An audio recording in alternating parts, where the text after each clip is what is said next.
motor hi kemang thei lo ta na khal thei tu ra siam ania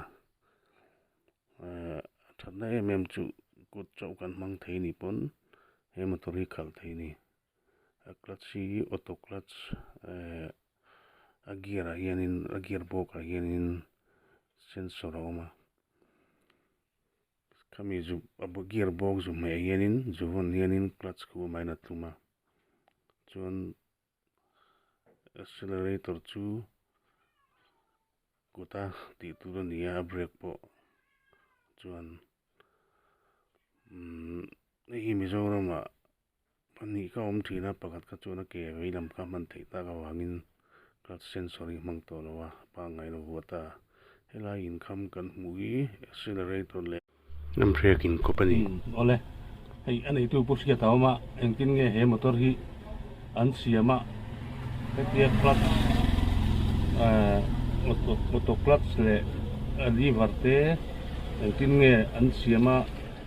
khoi tang ngen siama engzan ngen senso kha kan zo don ni chuan hei i ko wana ni na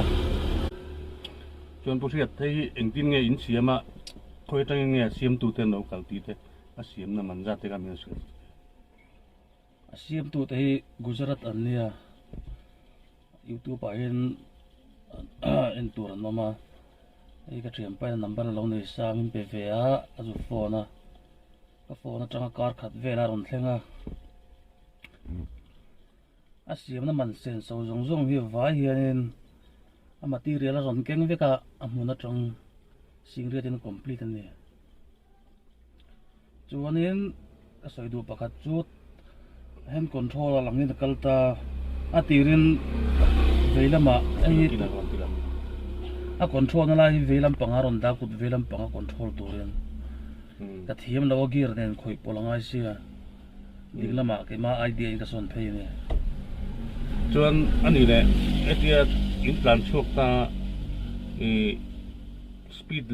speed asan ma nge ni ki darka khata kilometer engza wel theng khange clutch ka ha pin chuk zong atlan hianin tlan mun chuanin darka khata somthum ma tlan chuanin a brake koi zong hin pasalut ngal zelta chuanin somthum a pel chuan brake por maila alu to chuang lo ani chuan a brake po chau khanin tlan mun chuan a clutch alut ngal zelta accelerator kan pam khanin clutch ka automatic in ron chuak ta chuan a gear change don hian gear lever a hin sensor on vua ami ka touch vela gear lever ka dom vela khanin clutch alut buk ta ami lai tak khanin gear ka change thei ta chuan ka thla chia half clutch aron kal ngara clutch ka chho tla ni boi thak em chho tla na boi thak san lawa a boi thak ber chu lot ria traffic jam atan ham brake ne na chuangai to brake kan koi khanin ka salut sia ke tora dai da kan pam krok tur khanin anu a tol let man ba ka a chu ale khan chuk chak to sia ham brake ne na tanga ham brake ne na tan ko pangai ta aka thiam ve do chungai ki pokale zirmek kala ti au mai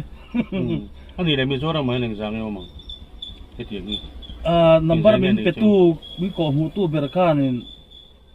ake velam aman theta ka khanin automatic khat lathata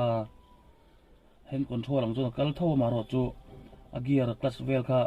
akutin motor pa nga in control to sia ki ma ba ke chu midang ka van mai lo ve ti ngi chuan ani chu ani le chho de wa khanin chu kha hu pura lot la lo po khan na ru ke chu purom lo ve motor la fita la thar sa ani le etia clutch sensor ani ta gear lever ri ju na clutch aluta chuanin handbrake ai da ta tiro chuan khami number 1 a alua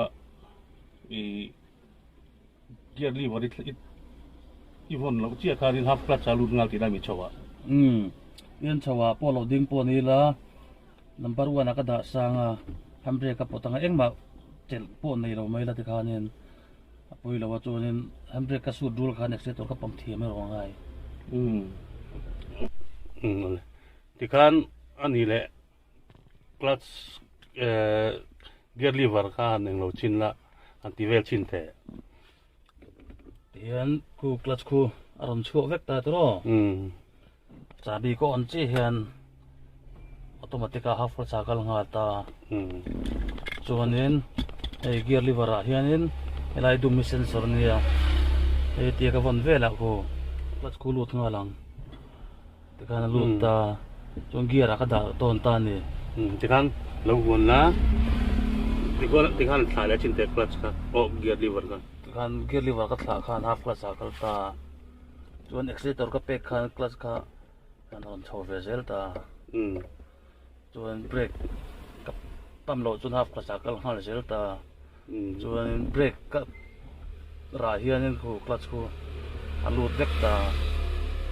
ก็มาเกียร์ลีเวอร์กันวันแล้วชินแต่ gear lever ka von khan khu chuan half clutch a om ta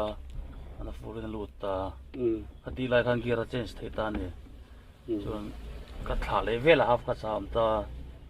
เอ็กซิเลเตอร์ก็เป็ดคันอารมณ์ชาวเวลเซลตาที่ยันแล้วก็กัลพุ่งเดาจุนนั่นส่วนนี้